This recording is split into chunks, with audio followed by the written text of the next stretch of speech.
Did you honestly think that making money on LinkedIn was going to be easy? Because I did. And while I did eventually make over $1 million in just under 2 years, let me tell you, it was a fucking grind. I've tested everything: DM scripts, content strategies, lives, lead gen hacks, you name it. Some ideas were gold, but others were just straight up embarrassing. And looking back, I wish I knew then what I know now. So to help you make money faster than I did, here are 30 brutally honest truths about growing a business on LinkedIn. For the first few weeks, you will feel like an absolute f***ing fraud. Yes, imposter syndrome. Because if you're about to do something that you've never done before and you feel like an imposter, there's a reason for that. It's because you're a fucking imposter. Embrace it. And while you're waiting for that confidence to show up, let's get one thing straight. The market doesn't owe you anything. You don't get engagement for existing. You don't get likes because you worked hard. You earn attention by solving problems and giving people a reason to care. The sooner you accept this, the faster you'll start winning. And speaking of people who don't owe you anything, your friends and your family and your old colleagues don't give a shit about your personal brand. Susan in accounting isn't your old audience. Neither is your mum, neither is your dog. But your future clients, they care. And your content strategy should revolve around them, not the other people. There are potential customers scrolling LinkedIn right now, searching for what you provide. Lesson number 4, you are going to want to quit.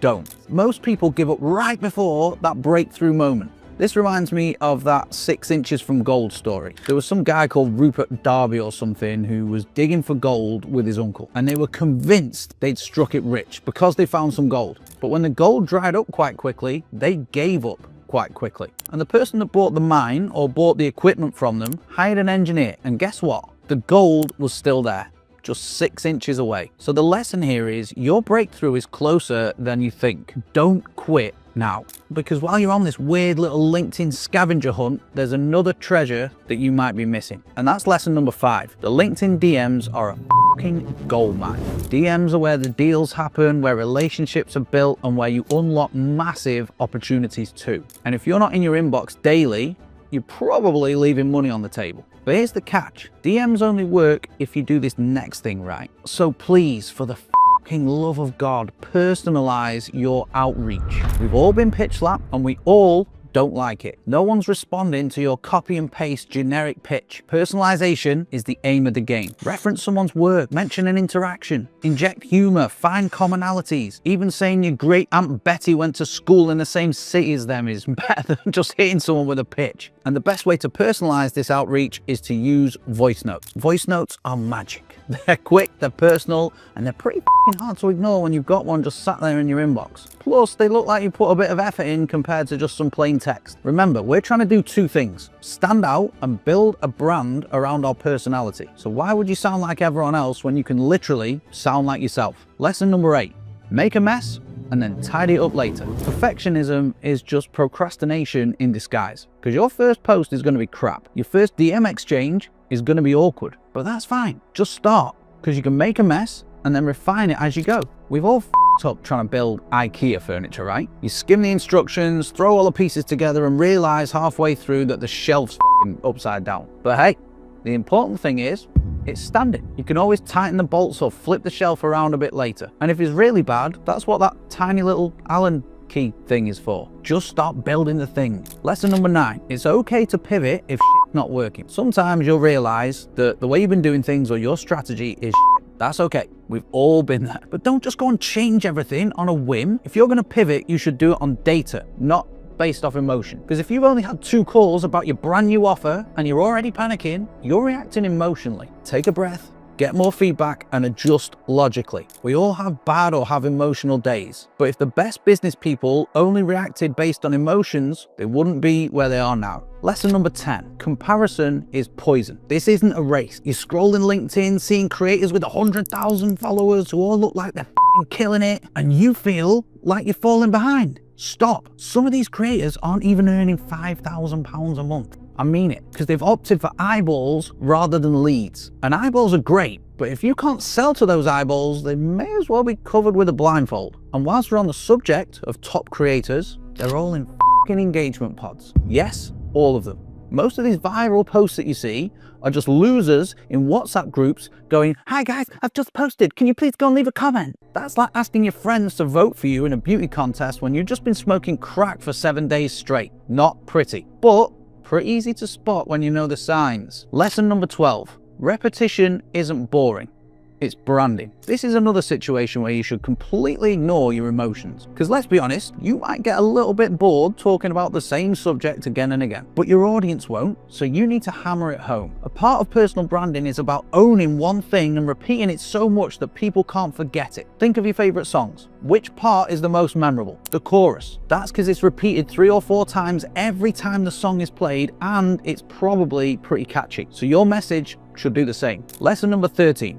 LinkedIn Lives are the highest leverage content that you can produce. And if you disagree with me on this, I will fucking fight you. Here are 10 reasons that going live on LinkedIn is the best content to make. You can invite 1,000 targeted people. You can hijack your guest's audience. You can post it as a podcast in about 2 minutes. Connections get a notification when the live starts. You can build a relationship with the guest and learn stuff, maybe even sell to them. You can post it on YouTube and generate evergreen views. You can collect the email addresses of all the attendees. You can generate 5 to 20 short form clips that you can use later. The prep time is pretty much non-existent. You just need some bullet points or questions at the most. And finally, it's a really low commitment ask for you to send the link to a potential lead in the DMs and see if they can attend. So yeah, ready to fight when you are. Lesson number 14. Don't worry when one of your posts flop, because your worst performing posts teach you what doesn't work. And here's the thing, you don't get to decide what quality content is. Your audience will decide for you. Every post that flops is feedback. If something doesn't land, that information's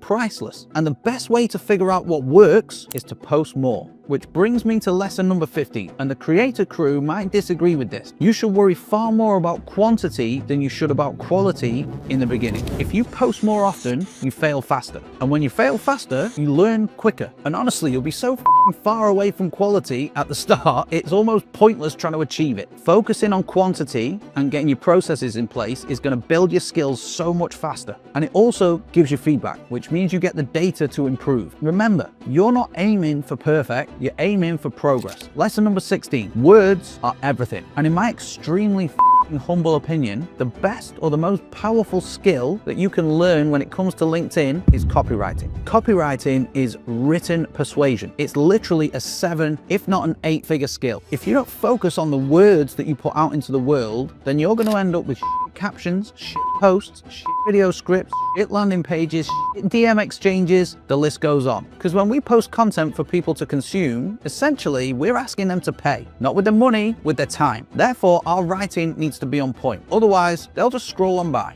Which brings us to the next lesson. Spend more time writing hooks than anything else. Because if your first line doesn't hook someone, they're not even going to see the rest of the post. Someone consuming your content is all downstream from them consuming your hook. And your hook is the gateway. If it's shit, they'll vote with their time and they'll read someone else's instead. Good hooks tell a story. And guess what? Stories sell. People don't connect with stats. Stats are boring. 80% of businesses fail in year 1. 20% of people, I don't care. People connect with stories. And for a personal brand, the more human and the more vulnerable you are, the more relatable you'll be. Lesson number 19, your profile can and should work for you whilst you're asleep. A poor profile is like walking into a shop with no staff, no team, no signs, and just a load of random shit everywhere. But a great profile is like stepping into an Apple store. You know what's on offer, you know why you need it, and someone is there to guide you. And if you set it up correctly, your LinkedIn profile should be a 24/7 salesperson, guiding people to book or buy or download every hour of every day. But let's be honest, most LinkedIn profiles look like they were chucked together during a sit-down toilet break. So let me tell you something. It's not the law to start your headline with the words, "I help." Let me guess, your headline says, "I help X with Y so they can Z."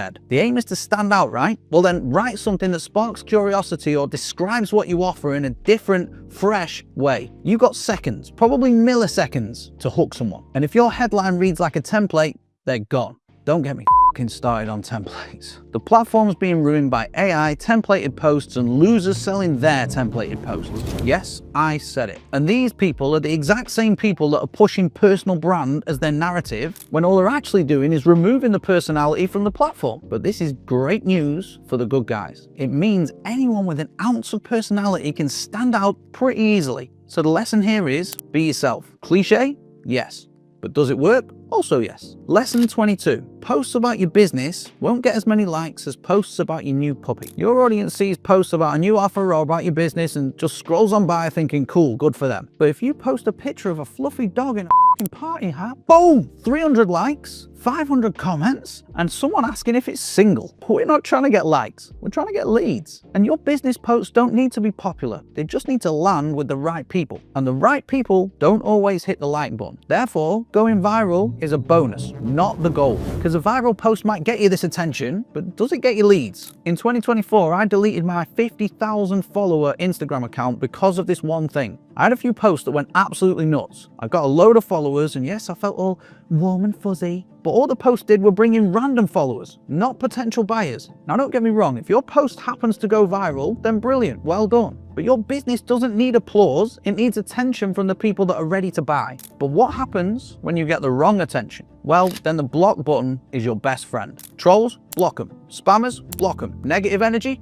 you guessed it, block them. You're not running a community center for keyboard warriors, you're building a business. Blocking isn't rude, it's boundaries. And boundaries are how you protect your energy and keep your focus on the things that actually matter. And guess what? Your opinions might alienate some people. Good, stop trying to please everyone. Because just like we want to attract the right people, we also want to repel the wrong people. And your opinions are a filter, they're not a flaw. They pull in your ideal clients and they send non-ideal clients away. And once you've got the right person's attention, don't hold back. Which brings me to lesson 26. Give away the farm. We've spoken about standing out, but the best way to do it? Share your best stuff up front for free with no expectations. I know you're probably scared that giving away too much for free means people won't buy from you, but here's the thing, right? Information is free nowadays. You can literally find anything online. So why would you be nervous about giving stuff away? People can already go and find it. It's already out there. Because the more you give, the more people trust you, and more trust leads to more sales. Be generous, teach, solve problems. People don't even action free information anyway. So when it is time to action it, they'll come back and they'll pay you. Lesson 27. The algorithm doesn't hate you, your content is just boring. I know that you want to blame the algorithm for your 12.5 likes, but let's be real. Your hot take isn't that hot if it's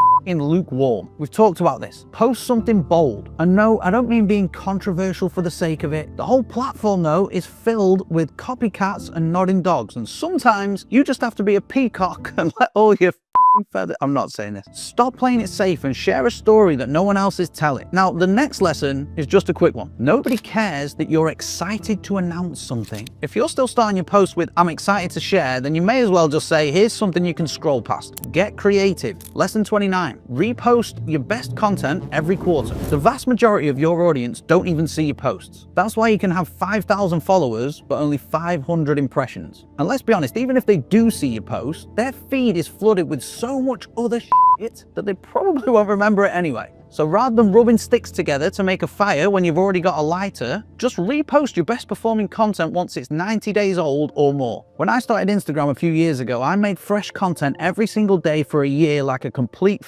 idiot. But whilst we're talking about content, batch create it. Save time and create your content in batches. Think of all the gym bros, yeah? They don't cook a meal a day. They make a week's worth in one go. It saves time, it builds momentum, and it means they don't have to worry about it again till next week. The same is true with your content. Sit down, write 3 to 7 posts, schedule it, and then move on. It's efficient, it's stress-free, and it means you can spend the remainder of your week focusing on winning clients rather than scrambling for ideas. Now, because I'm in such a good mood, I'm going to give you a 31st lesson. Most people quit LinkedIn because they're too impatient for results. LinkedIn isn't Amazon Prime. You don't get results delivered overnight. Most people treat it like a sprint and they expect magic in 2 weeks and then get pissed off when the likes and the leads don't magically roll in. But LinkedIn is a marathon. The ones that win are the ones that stick it out. And the only way you lose is by stopping. What's next? Well, you've got 30 lessons here. 31 brutally honest LinkedIn truths, but lessons don't matter if you don't act. So pick one and start today. LinkedIn isn't going to hand you success on a plate, but your audience are out there. They're just waiting for you to find them. Now, if you enjoyed this video and you want to see more, you can click this one here if you're on YouTube, and it'll provide a lot more detail about how you can actually start winning clients on LinkedIn. That's it for this one. I'll see you in this video next. If you're only on LinkedIn, this will be a blank space. So go and download a lead magnet or something.